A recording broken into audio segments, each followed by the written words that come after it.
Rocco Vata is poised to leave Celtic, and in doing so, he will be making the club's transfer budget a little bit fatter. Welcome back, guys, to Fog Football, the home of Scottish football and sometimes the home of cringy intros, but they have to be done. So yeah, let's talk about it today. Rocco Vata is poised to leave Celtic. Celtic didn't appear interested in signing him on for a new deal. Why, I'm not so sure. When this guy initially broke onto the scene, I think Celtic fans were expecting him to be a big star. They were expecting big things for Vata and hoping that he could be, the next wonderkid at Celtic Park. But it just hasn't really worked out. Now he is on the verge of leaving the club. It's looking like Watford are going to be the favourites to sign him. And if he leaves Celtic and joins Watford, then it will boost Celtic's transfer budget, as they will be entitled to a sum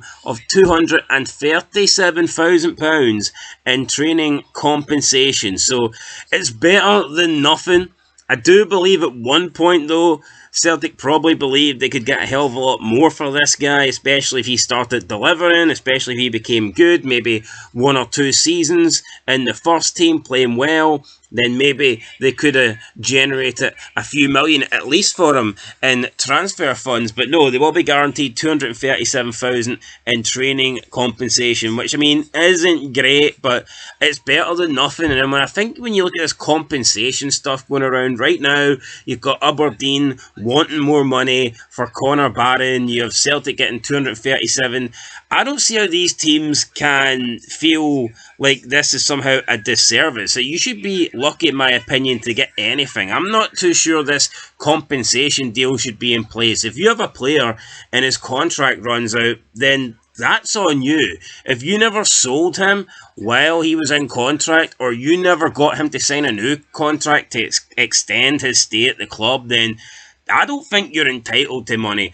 But to be fair to Celtic, they don't seem to want Vata, so it's not like they're complaining. I'm sure they will happily accept the £237,000 compensation, but I just don't really get it in the first place. I don't think it's a necessary thing, but I mean, whatever. Celtic will get that money, so it is good for them. What will they do with that money? Well, who knows, because recently they have been linked with Rojas, who is a Costa Rican international who's been breaking out in the Copa America. Now, I haven't watched much Copa America. Personally, don't really find the Copa America interesting, but the Sun are reporting, the Scottish Sun, I mean, take it with a pinch of salt, because the Sun sometimes is full of pish, but it is reporting that Andy Rojas, is on the transfer list for Celtic, and they are interested in bringing him in. The other day, it was Swedish youth international Pontus Dabo, who is valued at 3.4 million, being linked to Celtic, but now it is 18-year-old Andy Rojas who's been linked with Celtic. So will be interesting to see if Celtic get some of these deals over the line. They have been pretty quiet so far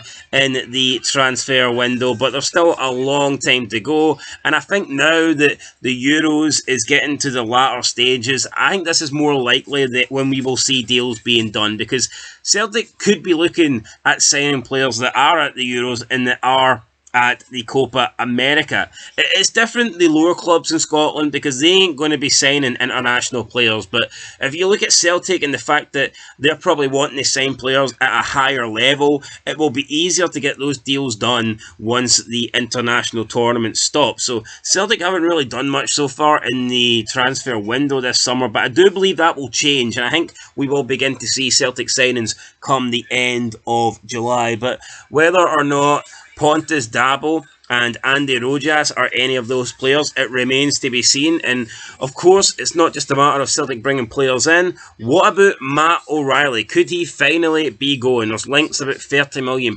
Southampton apparently are interested and are willing to pay that kind of money. The fact that they're in England, if anyone's going to pay £30 million for Matt O'Reilly, it would appear to be an English club, and what a profit that would be. If Celtic can get £30 million for Matt O'Reilly, it would be the highest transfer bid that Celtic have ever received, and I think they should take it. Matt O'Reilly's good, but is he £30 million good? I don't think so. if you get that £30 million in, and I mean, you look at the difference that they were talking about winning the Champions League and winning the league, the amount of money that would get you. If you sell Matt O'Reilly, you're getting another 30 million into your club. You're basically just stretching your legs on Rangers. So if you can bring in 30 million and spend it wisely, then you're just getting further ahead of your rivals. Because you look at Rangers and they don't have anybody right now that is going for 30 million. I mean, they probably don't have anybody that would go for half of that.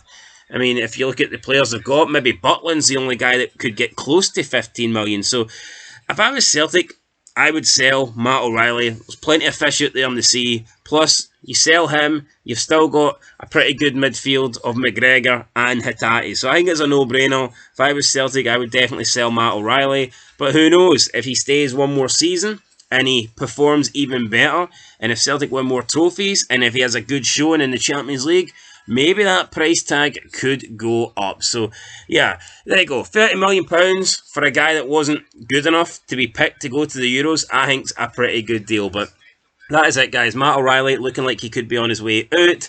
Vata will be on his way out. It's just a matter of time. And the amount of money that Celtic will get for him, which is going to be $237,000, apparently on the dot. So there you go. There's the transfer news. And Andy Rojas is the next guy to be linked. Will it happen? We'll have to wait and find out. That's it, guys. Fuck football. Peace out.